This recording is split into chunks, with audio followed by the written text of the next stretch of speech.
Hello everybody, today I'm going to talk about why the Nintendo Wii U is a bad deal for your money by comparing it with the other two game consoles. But why is this the case? Well, let's start off with the price. The PlayStation 4 is $400 US. You'll get the console, the controller, the hookups for $400 and a 500 gig hard drive.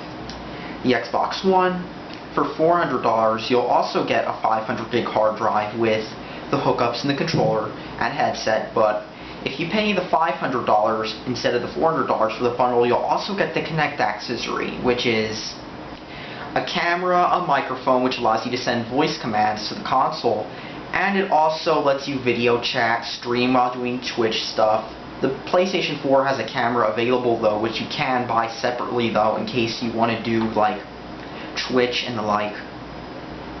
The Wii U is $300 though. In it you get the console and this gamepad, which has been charging all night because I only plugged it in last night and it's been charging all night.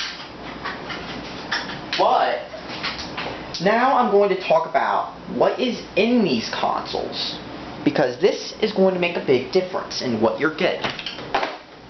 So let's take a look at the processor. The processor in the PlayStation 4 is a 1.6 GHz AMD APU, which is basically the CPU and GPU in one chip.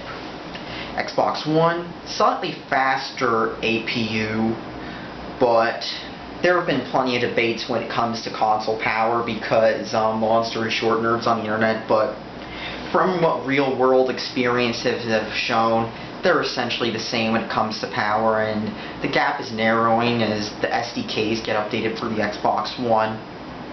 The Wii U, on the other hand, instead of using a modern x86 processor, it uses a PowerPC G3 Espresso, quote, tri-core 1.25 GHz processor.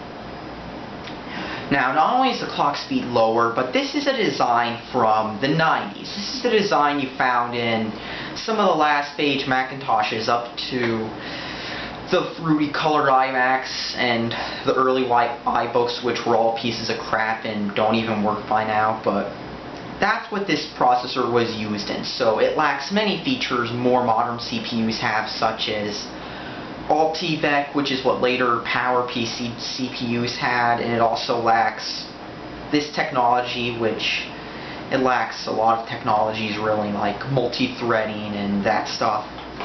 So it's a pretty primitive processor in comparison to the Xbox One and the PS4s. Okay, so let's talk about memory. PlayStation 4, 8 gigs of GDDR5. Xbox One, 8 gigs of DDR3. Wii U, wait for it, 2 gigs of DDR2. So this has a fourth of the memory that the other consoles have. So, and even though, like, let's just say about 3 to 3.5 gigs are taken up by the operating systems in the other two, 1 gig is taken up on the Wii, which is proportionally more memory being reserved for the operating system. And the operating system can't even multitask either. I mean, sure, you can pause your game, but like, let's just say you can't go and send a friend request while you're in an online match unless it's done through the game, like with Black Ops 2, because if you try going into the Wii U home menu, it'll disconnect you. So you've already got that disadvantage too. So let's talk about the graphics processor. The PS4 and Xbox One both have AMD Radeon 7 series graphics processors, pretty similar in power.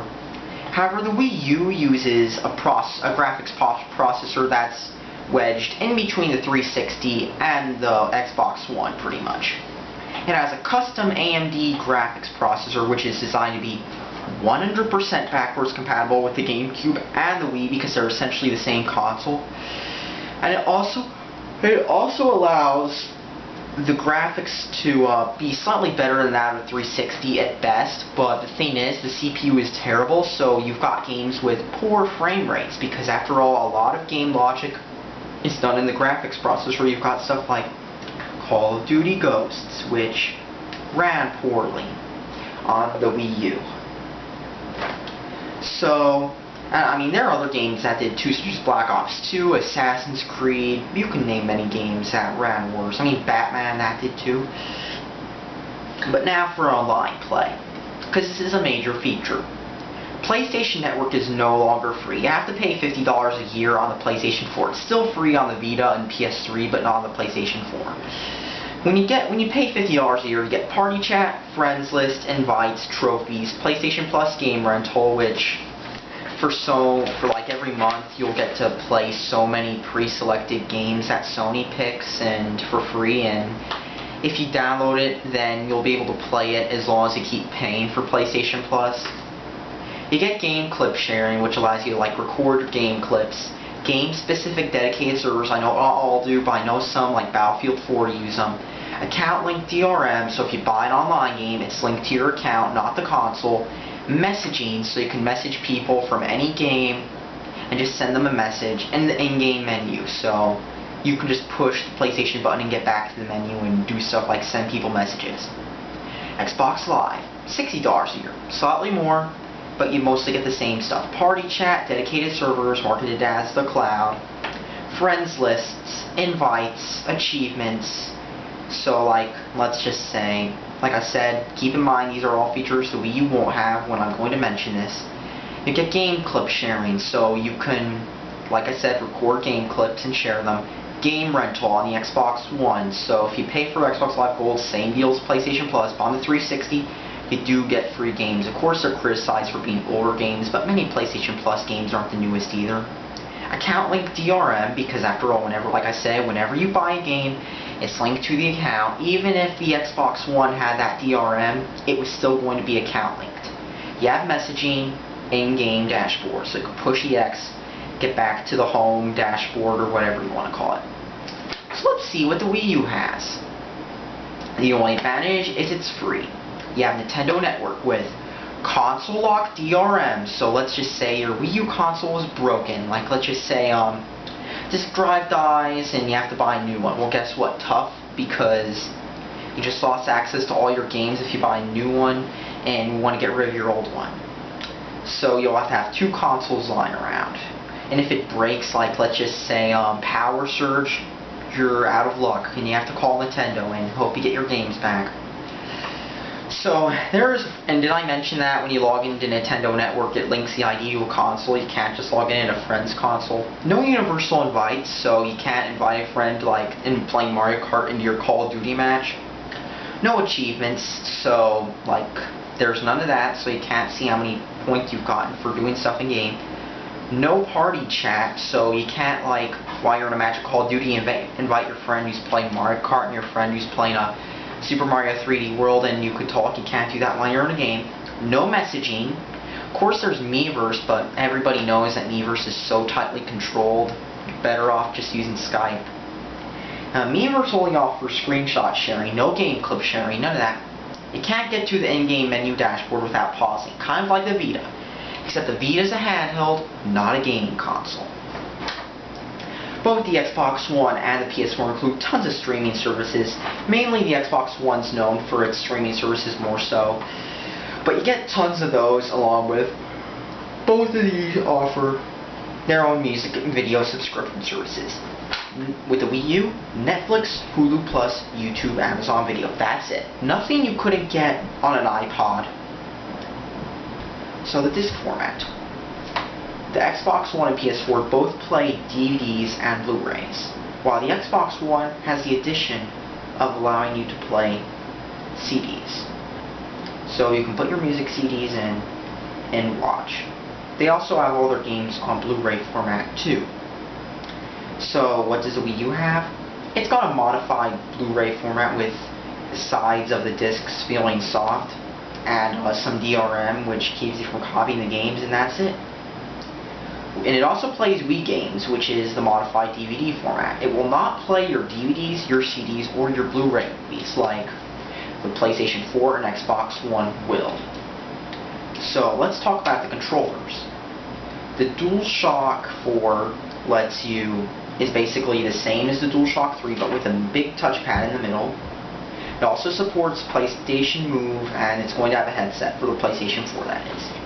Xbox One So here's the Xbox One controller. So you can see it looks like the 360 controller, but it has many improvements, such as an improved D-pad, improved analog sticks with greater precision, and of course bigger triggers and bigger bumpers.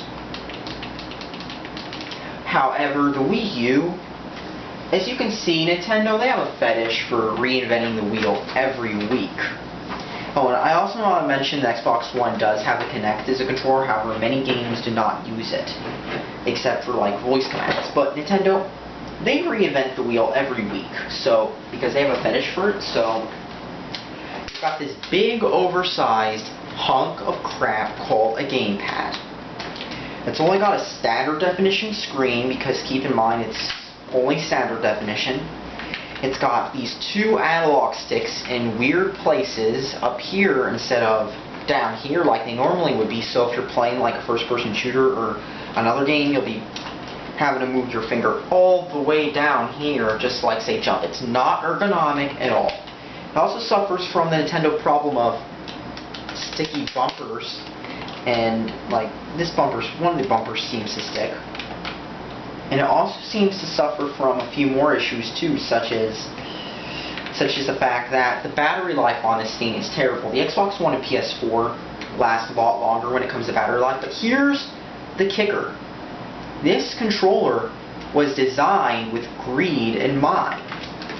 What do I mean? Well, I've got a screwdriver right here, and what I'm going to do is I'm going to take off the screws for this controller, and I'm going to show you just what you're getting when you pay $300. So this is the inside of a Wii U battery pack.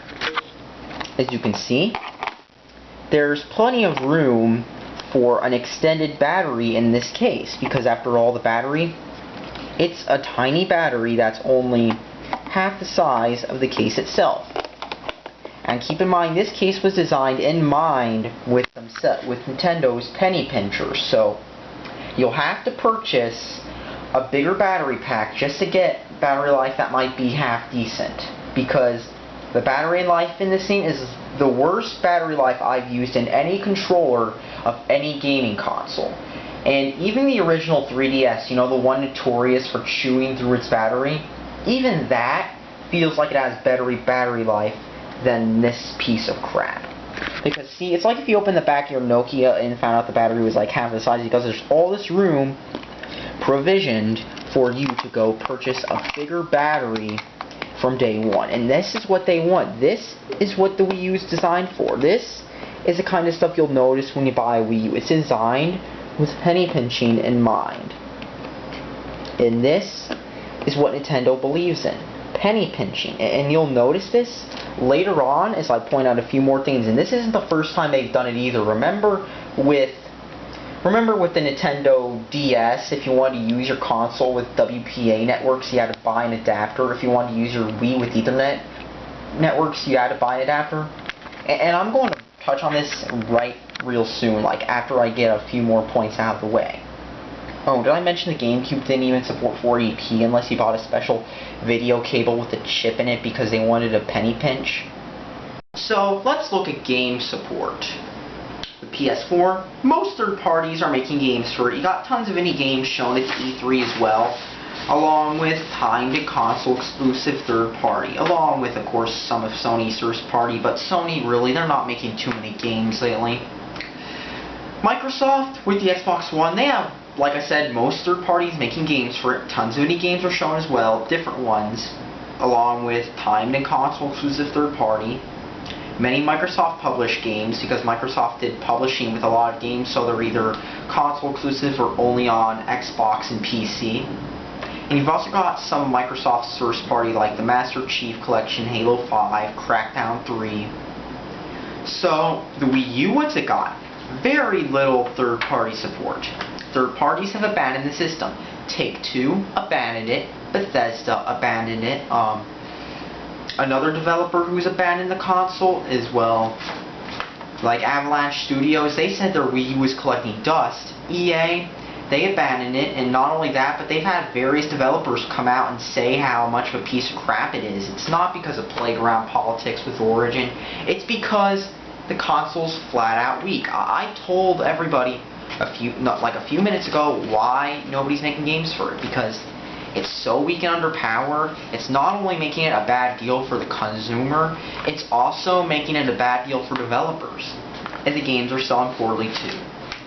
It also has a few no-name indie games, like, who's going to care about the newest Way Forward, or what's it called, a Shin game? I mean, more people are going to care about Minecraft, Don't Starve, all those games I see people playing on Steam this week, and especially stuff like Binding of Isaac, which is banned from the eShop. And so not only when you buy Wii U are you not getting third-party games, the only games you can play are first-party games, which are Nintendo's recent first-party games. Virtual Console, which is Super Nintendo ROMs for sale. I mean, cool, you can now play Mario Kart 8, which is watered down. You can play other watered down Nintendo games. You can play Splatoon, which I guarantee is going to be the next major MLG shooter game, right guys? I don't think so. But anyways, now that I mentioned the Wii U has like little to no games, unless you're only interested in first-party Nintendo games, in which case your taste might be kind of bland, let's talk about storage.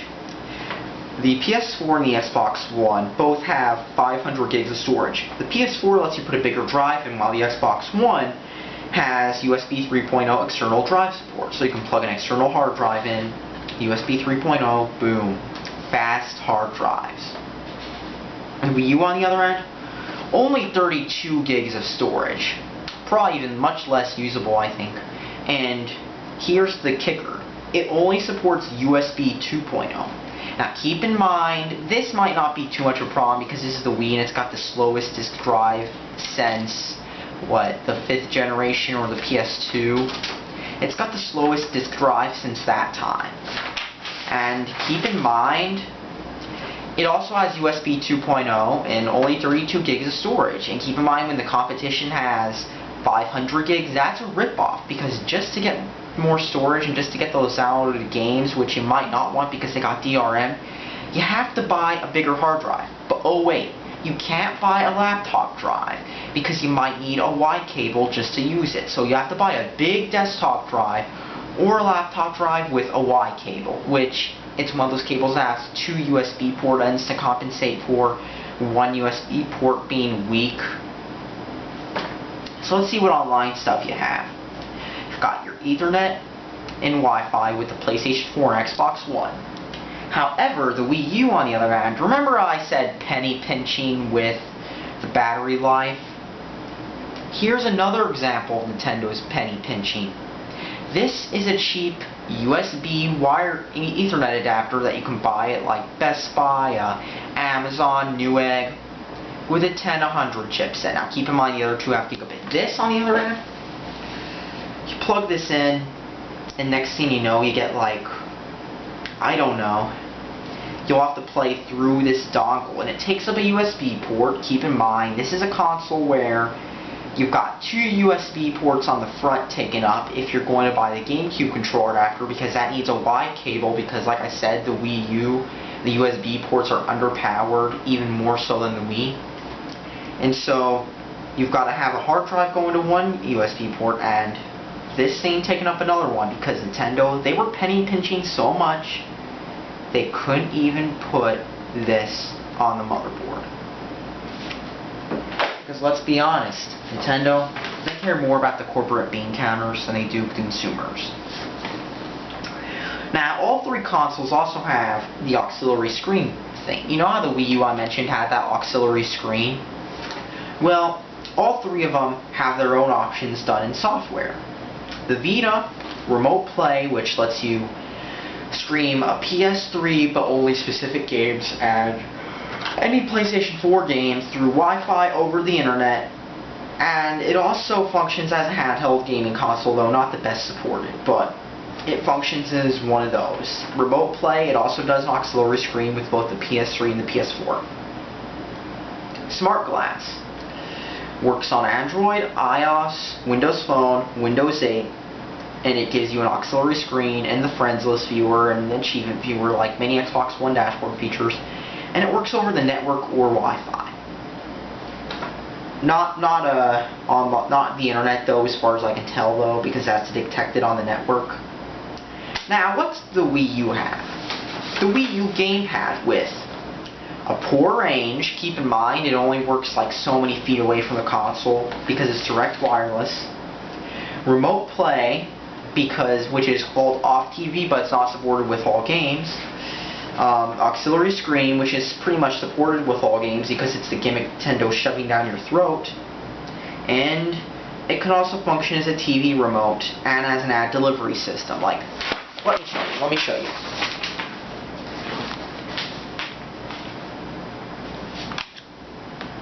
Look, turn on the Wii U gamepad when it's blinking like the home, and it's like, buy this now. And this is what they charge extra money for. This gimmick. It also features a TV remote, which allows you to turn on and off any TV or device in its database, because you can program it just like a remote. You just pick a brand, pick whatever, tap the buttons.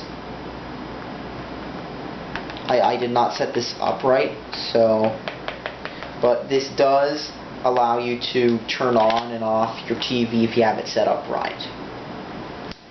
And really, that's all this thing does. Did I mention the Kinect had that? I mean, Xbox One had that Red Blaster if you're shooting it through your TV, doing the watching TV on it functionality.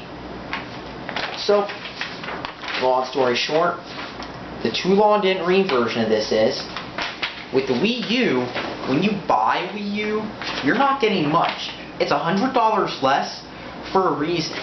It's like how when you're buying, like, let's just say a digital camera, there's a difference between, like, let's just say a $125 one and a $25 one. There's a difference. One of them is usable. One will make you pull your hair out when you get frustrated that it doesn't work right. And the Wii U, it's got no games. Unless your taste is so narrow that the only games you play are Nintendo games, and keep in mind the older Nintendo consoles were known for having third party. If your gaming taste is so narrow that the only games you play are Nintendo games, it might be a console for you.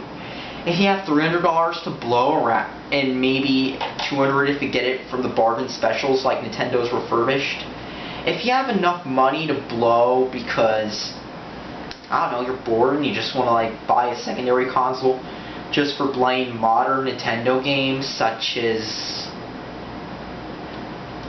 Mario this, Mario that, Mario Kart 8, Smash Brothers, games you've been playing since the NES, instead of new IP or change-ups to even games that are, well known. I mean, look at Pokemon. That series is just stagnated, man. But if that's all you play, the Wii U might be the console for you. Other than that, I'd advise anybody to skip the Wii U. It's not a true next-gen console, and you're not getting $300 worth of hardware. I can get a $300 laptop that can probably run more games than the Wii U can. I'm being serious here. The Wii U, it's got no software support. Nobody's making games for it. It's dead.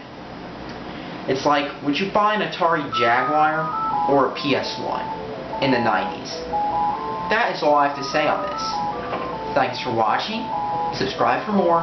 And let me pick up the stupid 1-800 number that's calling. Thanks for watching. Subscribe for more.